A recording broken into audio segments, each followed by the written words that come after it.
Let me say that again. We need to learn how to listen and recognize who is rightly for you and who is actually against you.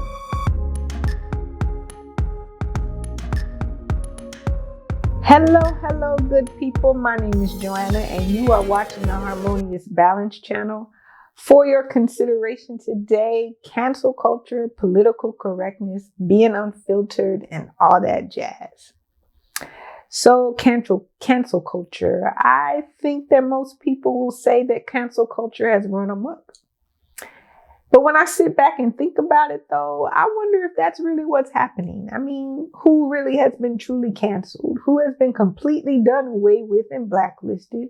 You know, everywhere they turn, the door is closed in their face. They can't find an outlet anywhere to do their work. Now, I'm not saying that that's never happened to anyone, but just think about it. Is being canceled the same as being disciplined at work? So, you know, like when Whoopi Goldberg was suspended for 2 weeks from The View. Is being canceled a temporary status? Because, you know, people really do come back after public dust-ups. Is being canceled being denied a particular opportunities? You know, like a few years ago when Kevin Hart could no longer host the Oscars. So what really does it mean to be canceled? It seems to be a bit hard to define, but we seem to know when it's happening, and we fear the potential of it happening. You know, I hear the sentiment, I can't say what I want to say because I'm afraid of being canceled. Well, to me, that begs the question, well, what do you want to say? I also hear people say that folks are too sensitive. They need to have a thicker skin. Well, again, what do you want to say? And who do you want to say it to? And why is it so important for you to say it? So let me start with the fact that you can always say what you want to say to whom you want to say it. We actually have that right here in the grand old US of A with our freedom of speech. But to me, what I think people are really saying is that they want to say what they want to say and not face any backlash. Now, let me pause right there before you start thinking off something crazy. I'm actually not pro-cancel culture. I'm for healing, reconciliation, and redemption for those who sincerely seek it. I also think we need to learn how to listen and recognize who's rightly for you and who is actually against you.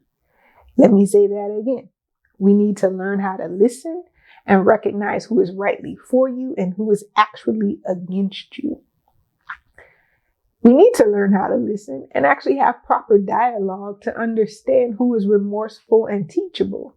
Because racist, sexist, xenophobic folly is actually in our DNA as a country, but not just as a country, humanity in general. It actually has to be worked out of us.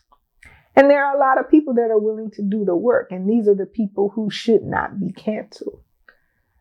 Now that I've set the record straight, what I'd like to convey for the moment, what I'd like to offer for your consideration is disciplining yourself to examine what you want to say, and your need to say it is actually not a bad thing.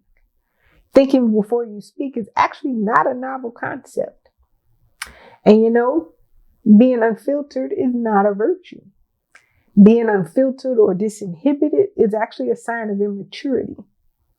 For example, you know, we all cringe when we hear our kids say stuff because they simply don't know any better. Disinhibition is also a sign of neurological impairment. And you know, that's actually what happens with stroke patients. So as a general rule, being unfiltered or disinhibited is actually not a good thing. Think about this. We always become more measured, and we pause with the people that we value. We value their love, their fidelity, their investment, their support. We become measured because we're trying not to offend them. We're trying not to hurt anybody, especially the people we care about. So if you really want a healthy relationship, you tell me what happens when you aren't careful with what you say to your children and your spouse. You tell me what happens when you go left with your siblings and your parents.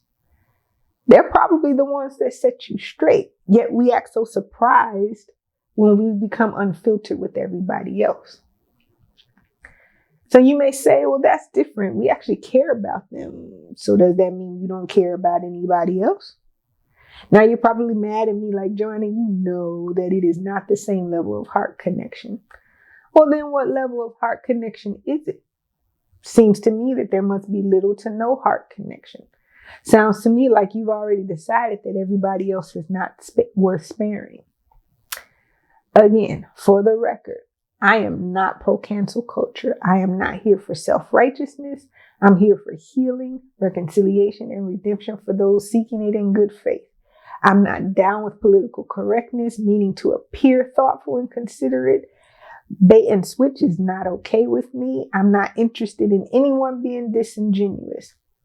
As Reverend Dr. William Barber said in North Carolina, I am not interested in a kinder, gentler meanness.